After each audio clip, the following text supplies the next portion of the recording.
model nahi hai,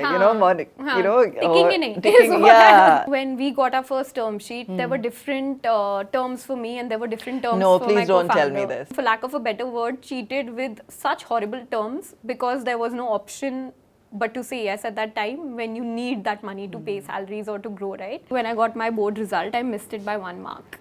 No. Yeah. I feel like everything that we've got in life is from just being stubborn and writing cold emails to people and seeking help. Gosh, you landed straight in Facebook. Yeah. As of today, it's about 200 million views every single month with 120 million unique people watching our content. We reached a place where we were single digit in our bank account. You have reached a place, but you still have to go back to your parents to ask for help is very, very hard. So this week we're in conversation with Supriya Paul of Josh Talks. She is mind-blowing. She's been listed in the Forbes 30 Under 30 Asia as well as the top 20 self-made women in India. Do I need to say more?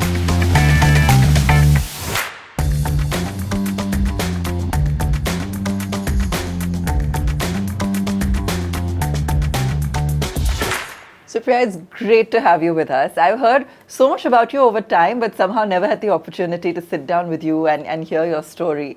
And I think one of the things that really stood out to me is that here's a young lady who was out there from day one wanting to create an impact. Yeah. It wasn't something that sort of came by the by or that you kind of fell into something, circumstantially. From day one, ground zero, you knew you wanted to invest your time in doing something for the better good. And that I think is just awe-inspiring. So tell me about how Josh Talks happened and what was your initial thought with it and whether that's still something you're continuing with it today. Yeah. No, firstly, thank you so much for having me here. I think we've been meant to be meeting for a long time, so I'm glad that it's happening like this because now we'll know each other's stories through this. But so, I knew from day one that I wanted to be someone who was known for creating impact. But I think that also happened as a result of certain circumstances and decisions. And the first was that, I grew up being a completely nerdy person. I was in academic, I was just into academics and my life's purpose was to be that person whose name comes up in every class and every teacher takes that name as a model student. That's so cool. I was a nerd and I got trolled for it. So I love that this was your aspiration. Yeah, right? It was my aspiration. I did get trolled for it. I honestly didn't have too many friends back in school as well, but I loved it because my life's purpose at that time was that mark sheet and I was happy with those marks because somewhere deep inside me, I just had this feeling that if you're given an opportunity, you need to perform, right? So if I had an opportunity to be in a good school and get this education, then how can I not perform? So that's sort of what my aspiration was growing up. And that led to, sort of deciding that I wanted to get into SRCC in Delhi University as my college. And everything was going right, my pre-board marks were great, I knew I'm going to get in. And then suddenly when I got my board result, I missed it by 1 mark. No. Yeah. No. You must have been devastated. I was. And for someone who's just, for at least 10 years of your sort of adult life, not even adult, but you're chasing this one end game and then suddenly that doesn't happen for you. Then you start going back into reverse mode and reflecting on everything that's happened, right? And why did you take the decisions that you did? So that happened. I ended up going to Venkateshwara College, which is also known as Venki in Delhi University. Back in the day. Yeah, and it's a hub for chilling and just hanging out. People come there a lot. But I truly hated my college experience. I just felt firstly, you're in a classroom where you're 25 or 30 people. Then you move into this space where you're 250, 300 people, overstuffed. And it just felt I couldn't find my own self there. And I almost felt like dead weight because, life was just passing me by. I didn't have a goal that I was chasing. Most of the classes end up getting cancelled in DU. So you hang out all the time. But how many movies can you watch? Right. Or, how many aimless drives around India Gate can you do True. till it hits you that you need to figure out, who you are and what your purpose is. Matinee shows at the old Chanakya probably. Yeah, yeah. So I was struggling with that thought again and again that, how do I find my own purpose. What do I want to do or become? And then because I didn't really have the right kind of guidance back then, I just decided to start studying for my CA. I was doing BCom honors, and everyone who's doing BCom honors ends up doing CA. It's like an obvious thing almost there. And if you don't do it, then you prepare for your MBA. So CAT is the other alternative, and you live your life chasing success between the two. Sure. And so I was taking my classes, and I was just, you know, like I gave the first exam and everything was going well, till I realized that I didn't even want to do it. And again, I reached a point where I was feeling very, very stuck, that this has happened 2 times in the last 2 years, where I've not known what my life's calling is or what I want to do for the rest of my time. And that feeling just became super intense over a period of time. And, you know, it wasn't positive frustration, it was almost negative, where you're like constantly putting yourself down because you don't know who you are and what you want to be. And luckily at that time is when I met Shobhit, who's my co-founder at Josh. And he came from a very, very different background. So he dropped out of school to pursue sports full time. So firstly, I couldn't get it. Like, how do you drop out of school and not do academics and play? You met someone completely opposite. Absolutely. But I think what we shared was this sort of frustration that like we Something have an has to be better. opportunity to create a world which is better than where we got it. And as young people, what are we doing with that opportunity? And is there a way that the problems that we are facing today, where we don't have the right kind of mentorship or advice or guidance and don't know what to do next, can we create a level playing field for everyone where they get the right kind of advice, mentorship and guidance and get that opportunity to succeed?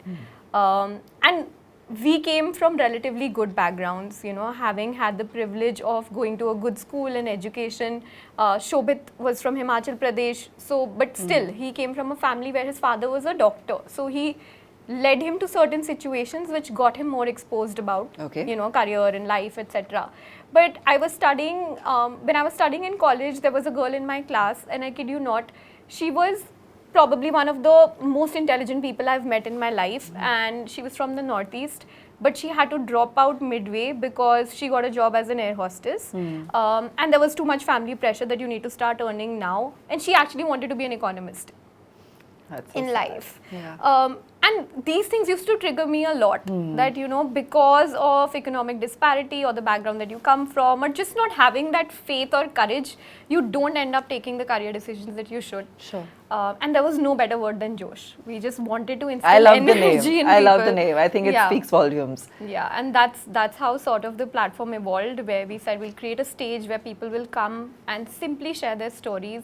No lectures, no gyan, but just how they went from point A to point B, and hopefully something will come out of it. So how did you find all these stories? And today, and you can share the numbers, everyone knows that, you know, you reach millions of viewers.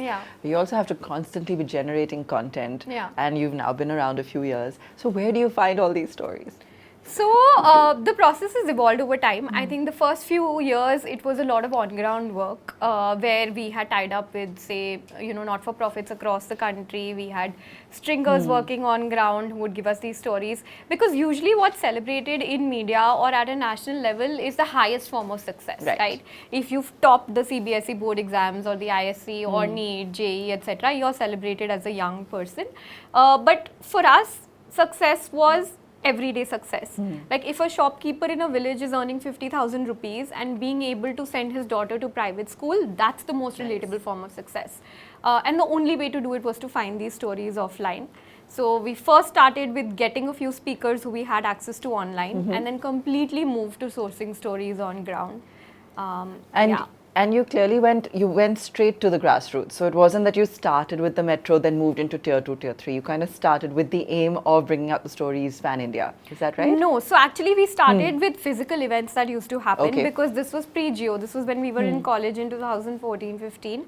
And then at those physical events, we had speakers coming in who were easily accessible. In fact, Papa CJ, who Nice, you also yeah. know was one of our first speakers Right. at Josh ever. And then we realized that that wasn't the audience that, you know, the English speaking audience wasn't the audience that was getting the most impacted. An impact for us was not that you're watching or you're coming to an Sure. event. The impact was, are you taking an action after it? Okay. Did you take something back home which you're going to make decisions on?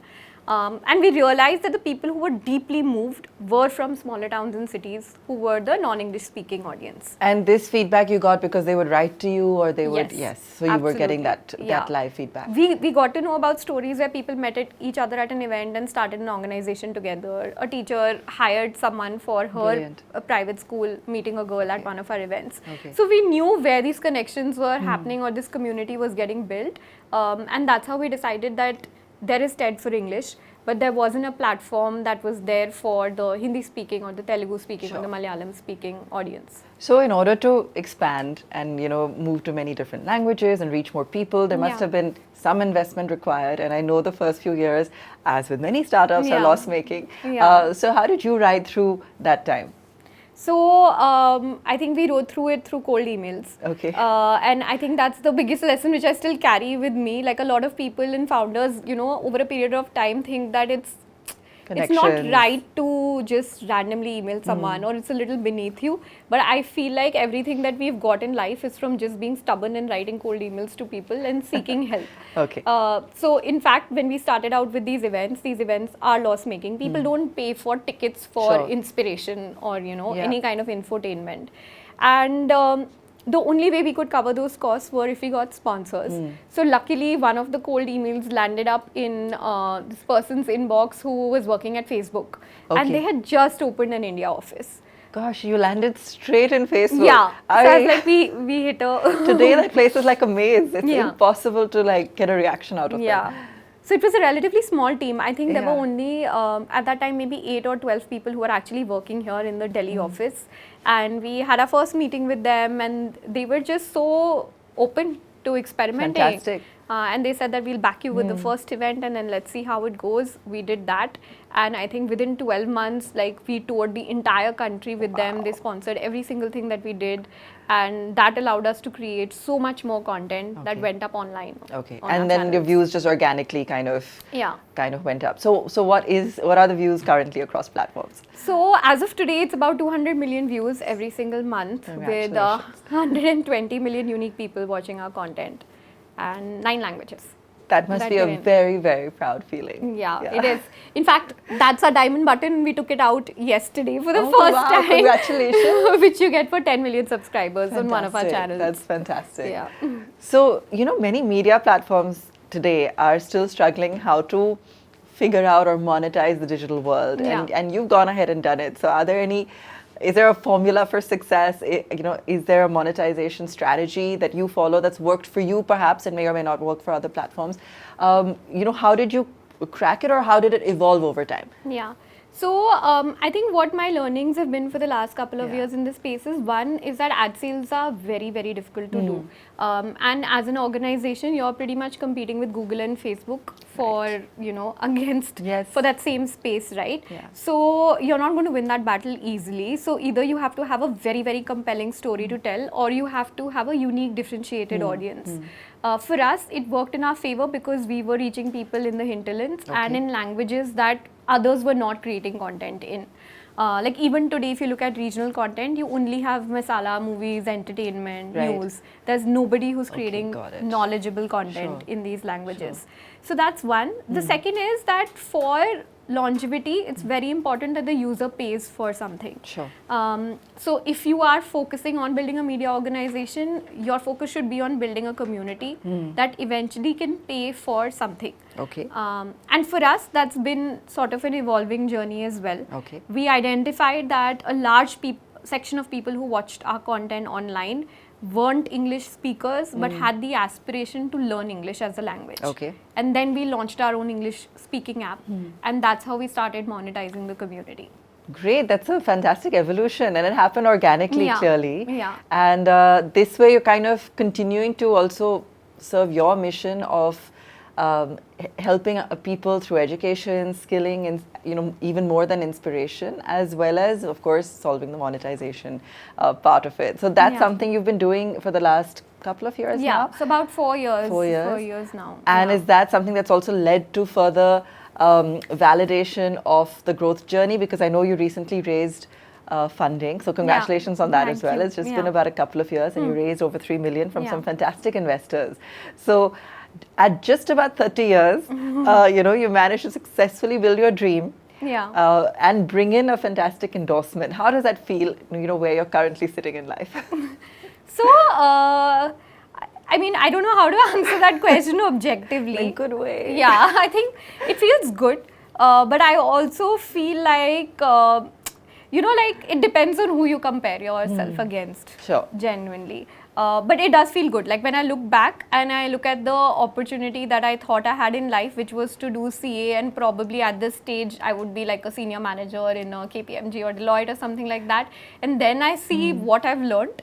I think then I feel very, very satisfied. Okay. But now is sort of like the time to look at the next decade and see what else can we bring to the table. That's exciting. It's exciting to be where you're at. And I know you're looking at many other new product verticals and other areas to expand into. Absolutely. And I think also at a time like this, when there's so much attention on building India's capability, when the world is looking at us for the kind of demographic that we have.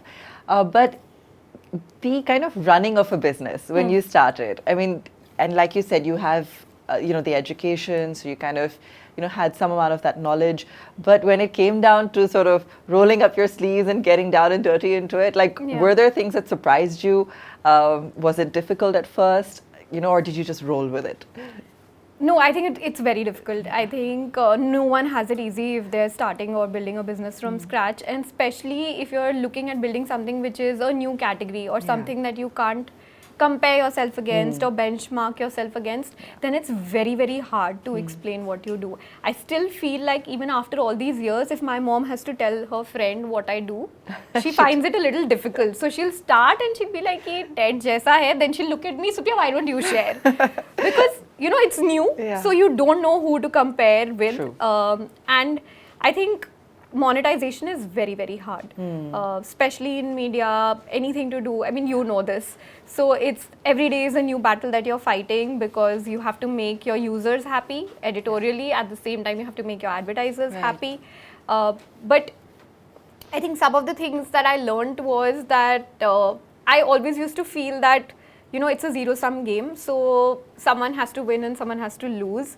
But I realized maybe after like the first 2-3 years of building a business that if you work together as collaborators, then you're able to get a lot more done in this industry.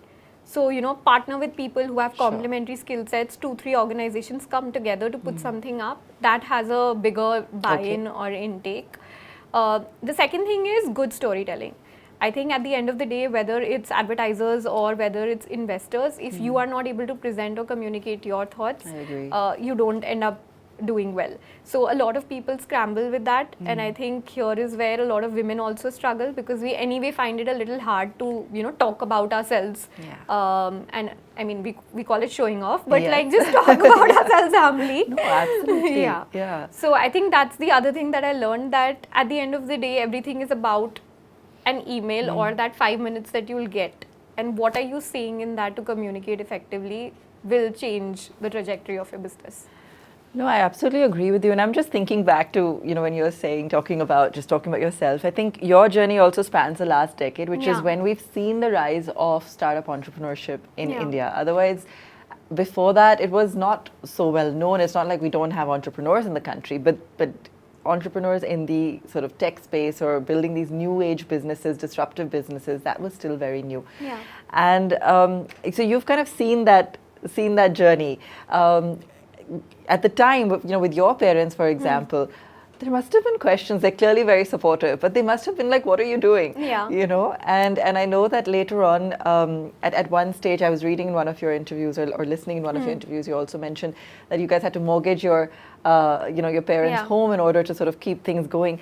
Those are some pretty big milestones to cross in terms of conviction in what you're building, knowing that you'll get through it, or not knowing, but just carrying on anyway? Yeah. So, so the story of the mortgage is because we have most of our advertisers globally. So any kind of change that happens on a global policy level affects how cash flow works for us. Okay. And there was an incident at that time that delayed like payments for over 9 or 10 months. Oh my And God. you know, when you're a startup, you are looking at monthly cash flow to pay your team and to Absolutely. make any Yeah. kind of investments. And when those 9-10 months added up, it was just like, what is going to happen? And this was of course pre raising capital, and we reached a place where we were single digit in our bank account and didn't know how we would make payroll for the next month, right? And at that time, there was no other option. Either it was a shutdown situation, or it was that we have to figure out how we'll get at least 2-3 months of runway and then be able to, turn things around. And that was a situation when at least like our entire families came together and That's we wonderful. decided to do that. But luckily, within 45 days, things changed. We got the cash flow in and we were able to pay back and get that through. But, at that time, you feel very like, I think for any working professional to be in a situation where you have reached a place, but you still have to go back to your parents to ask for help is very, very hard. You always think of like, it's their money and it's their hard-earned living. So what if something goes wrong in that situation? But we had that belief that no matter what it takes, we will turn it around. So you've reached a certain stage, like you said, you got miles to go. Yeah. So when you were in those early days out there, traveling the country, building this, and you're a young girl, or sort of a young adult, at that time, do you think people ever thought that you guys would bring it to this level? Did they think that you were just doing some hobby, or khush kar rahe sabko, story suna rahe? Yeah. Did you have that experience? So I think even today, like I'm not sure how many people would take us seriously even after reaching this level. But I hope the count has increased. But no, they didn't. Like everyone thought that it was just, for lack of a better word, charity करने की कोशिश कर रहे हैं, and events कर रहे हैं, college का phase हटा नहीं life से. So those were some of the things that people were saying. Yeah. But I think over a period of time, when you just stick to something and you have that momentum or energy and you consistently deliver, then people don't have an opportunity but to accept and appreciate what you're doing. And like you said, right, like if you look at the last decade, while it has been the rise of entrepreneurship, it's also been the fall of entrepreneurship. True. After a lot of capital. So even when we started English, we were benchmarked against the biggest education companies in India, and then we saw that entire ecosystem fall. Right. But we are still running a fundamentally strong, profitable business. So that gives us that sort of energy. Well said, yes. Yeah, and high to like continue to be here and do more. Fantastic. So you had a situation where you were bootstrapped. Yeah. And now you have a situation where you've got money in the bank. Yeah. Right? How does one adapt to that? Does it feel good? Are you like, I can sleep easy now? Or are you more concerned about how to allocate it? Is there more pressure on how to allocate it? What's the situation like now? So I think when you're bootstrapped and it's your own money, of course you have a responsibility to it and to grow and to the team. But I think when you raise investor capital, then you have responsibility to a lot more people and to your entire board, and then the structure of the company changes. So it's very, very new to adapt to that. Okay. And I think that's been also like the most prominent part of evolving as a leader is when you start reporting into a board and everything becomes a lot more formal than what you've seen. You have to be accountable. Yeah, what you've seen before. But from a DNA point of view, I think we are people who love running fundamentally strong bootstrap businesses. So if I was to compare, I do love my journey of running a bootstrap business, even though the capital allows for investment into new opportunities and you're able to scale a lot faster. But I think we've reached a place now where we've done both journeys, and now at a board level, we've all come together to say that, listen, let's build bootstrap like in that mode, and then have this capital to deploy for anything new that you want to do. And are your investors also sort of similarly aligned? Are they kind of a mix of younger minds, or are they people who are looking more at it from the impact point of view? Give us a sense. I mean, I know some of the people on your cap table, but for our viewers, just give us a sense. So we have individual investors and then we have funds as well. I think it's an interesting mix of people because one is that everyone is impact focused, but there are also different lenses of impact. One is like you're purely philanthropic in nature, but the second form is that you have to also create sustainability and business model viability. So we have an interesting mix. But I think the one thing that's common is that everyone cares about the same user group. And we, in fact, I think we would probably be one of the only organization who actually has a shareholder agreement where we've written that this is the audience that we will continue to work for. Wow. And this is what the business will be. That's unusual. Yeah. Really, you have it written that. Yeah. Fantastic. Because that's what we all came together for, that no matter what we do, what product we build, or anything that happens over the journey of Josh, the one thing that we need to unite on is that we will always build for the masses and for the bottom of the pyramid and for lower income households. Okay. Got it. Yeah. So, and I was just going to ask you that. So the vision and mission today, when you're looking at it in terms of, I mean, the main goal remains the same, but in terms of where you want to take it as an entrepreneur, what's the next milestone you've set for yourself?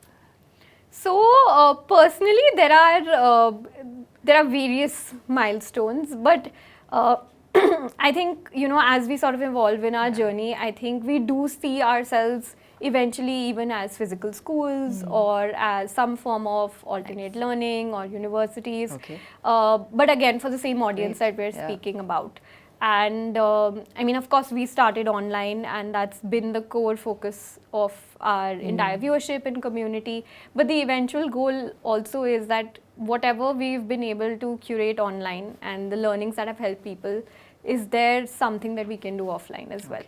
Okay. Yeah. Supriya, you've always been unabashed in your zest for building something, for creating impact, and for going after what you believe in. Yeah. What would be your advice to some of the other young women entrepreneurs out there, or not even necessarily young age-wise, but there are so many women today who are starting off something new or looking to build something of their own? What would be your advice to them? So actually, one of our mentors had said this to me and it's just stuck with me, which is think less and do more. And I think that's the only thing that I also still continue to believe, because every day you will wake up with a different problem to solve, and if you just go into this battle of overthinking every single decision you need to take, you may not move. That's great advice. And just doing is all you need. I want to, just completely unfiltered, but just talk to you about, if you had to just stand on the rooftops today and scream about, who you are and where you've arrived, and what you were saying earlier about as a woman not being scared to say it. Yeah. Just say it to me like that. Tell me, if you were sitting in the US today or somewhere, some other country, and you just met someone and had to tell them what you do. Yeah. And feel really good about it. Oh my God. I don't know how I'll be able to define what we do as an organization, but I think I'm very happy to say that I'm probably the most stubborn person you'll meet. And when I have a goal, I just meet that goal.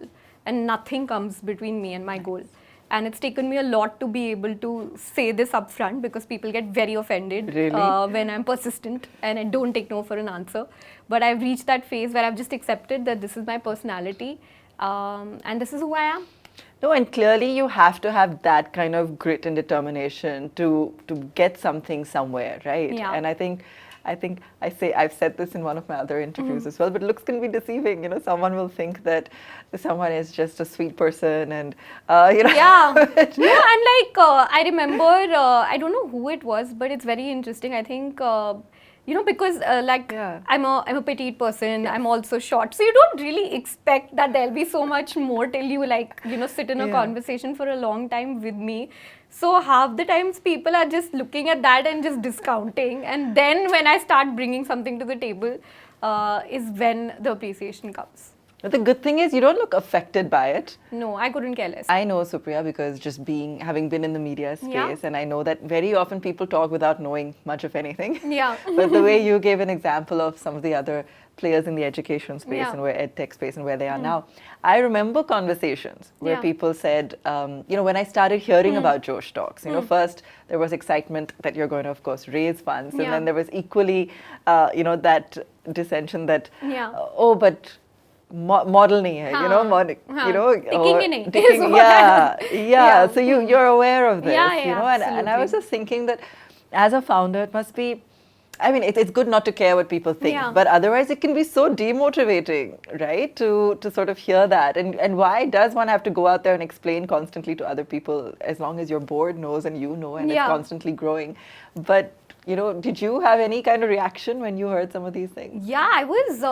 So, in fact, you know, like I would go into investor meetings and they would compare us with an organization that was just starting out and didn't even have any significant proof points. But because they were pedigreed founders from IIT, IIM, they would say that no, we've already invested in a similar category like that. Most of these organizations don't exist today, by the way, through this entire COVID phase, because COVID created a lot of companies but also shut them down eventually. Right. And that would just make me feel so bad about the fact that just because I didn't choose to do an MBA or go to an Ivy League university, I'm not equal feel to you. be able to Yeah. get that capital. But when you spoke of, the bootstrapped and investor-led business, I think who you surround yourself with changes your thought process completely. So I started meeting a lot of people who built large businesses without raising capital. Okay. To get that mindset and to be ready that if we don't get the money, then how are we going to push through? And like, for example, Akash Chaudhary, right, who sold Akash to Byju's, completely bootstrap business till the till the last 2 years when they got an investment and they sold, and just built on years and years of legacy processes and just doing things right. And when those people started appreciating what we do as an organization, I think that validation was more important to me than the validation that I was seeking from financial investors. Got it. No, that makes a lot of sense. And I want you to just leave us with something for women founders. Again, I know I'm asking you again, but the reason I'm asking is because I feel there's still more that you have to say. Okay. I think the one thing that I know you feel passionately about it. Yeah. And I think that my other question was why? Like, why do you, because you must have come across something in terms of the, the women, you gave one example earlier, but so many women that come onto your platform or are engaging with the content, you must be seeing either what they aspire towards or what their challenges are. Yeah. And, so what makes you resonate with them so deeply? So, 2-3 things. One is that, when we got our first term sheet, there were different terms for me and there were different terms for my please don't tell co-founder. me this. Legit. Please don't. I really don't want to believe this is true. No, it is true. In fact, like, if you see those email threads that I still have with that investor, they're just amusing horrified. to look back at. That really triggered something in me, where I realized that it wasn't going to be easy, and that was, luckily we were in a position where we could say no because we had another offer on the table. But when I started speaking to other, female founders, I realized that they don't have that option. And they've been, for lack of a better word, cheated with such horrible terms because there was no option but to say yes at that time when you need that money to pay salaries or to grow, right? And there have been so many stories, like hundreds of stories. So because of all of that, I think I just intensely feel passionate about being able to do something, and if not do something physically, at least be able to talk about it so that people are aware and can take decisions or actions accordingly. Because, once you agree to something like that, there's no getting out of it, because you've just accepted that your gender is going to be forced into these circumstances and there's no moving out. And then you live with that guilt for the rest of your life because you could have had so much more. So, can you tell us what it said or what they asked for specifically? it was, honestly, they were just, really ridiculous things which were linked to age, which were linked to maternity, which were linked to, moving abroad or something like that if that opportunity came. And when I was trying to have a conversation and understand from them that, listen, what do you mean? Does this mean? The examples that were giving is, and I was 25 back then, what if you find someone who wants you to move out of the country and you want to settle there? In that situation, then what should happen to their shareholding? So they were carve-outs for my shares being transferred at every situation in my sort of biological clock. And they were, such terrible examples that, like, I still feel so triggered by it every time I just think about it, because I genuinely know that this would have been a norm. nobody would make special terms for just one company, Oh my right? God. So there are people who've probably had no option but to say yes to this. Shocking. Yeah. I can see that there's a lot of, lot of intensity in you Yeah. in terms of the journey you've been through, and I really admire, Thank you for what saying you've that. done. Do you think the India that we're working in today has changed from when you started out, from the experiences you've had? Do you think today there are people looking to, it's not just about luck, circumstance, your own work, but also the fact that perhaps the ecosystem has evolved, and today you do have people willing to support a venture, like you said, that perhaps may be different to what they've seen before because it's creating impact? So, yes and no. I think a lot of things have evolved because of, like I'm talking 2015, there wasn't even Geo. Yes. So, if you look at that stage to where we are today, a lot has changed or transformed.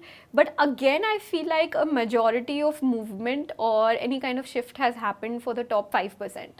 Or people who have been in good schools, good colleges, been able to figure life out, and then there have been opportunities that have been created for them. But if you look at who watches a Josh Talk, and if you look at women who watch our content, they are still in a situation where they are getting the phone for 1 hour, 1.5 hours in the evening when the husband is back to be able to use the phone for their own entertainment or conversation and things like that. So when you look at that, I still feel that there is a long way to go. And I feel like we may have unlocked the potential of young people or, what internet access could do. But I genuinely feel that we've still not unlocked the potential of women in our country. And we should do it. We should do it, and Yeah. that's what we're looking to do here Yeah. on Ladies Who Lead. And Absolutely. Supriya, I wish you all the best. I think if anything, you just need to go out there and share your story louder and wider so that more people know that it's possible. Thank you. Thank you so much. Thank you for creating this platform, firstly. I know so many people who are a part of your network and who love being a part of the events that you do and the conversations that you hold. So thank you for having me here. Thank you for joining us today.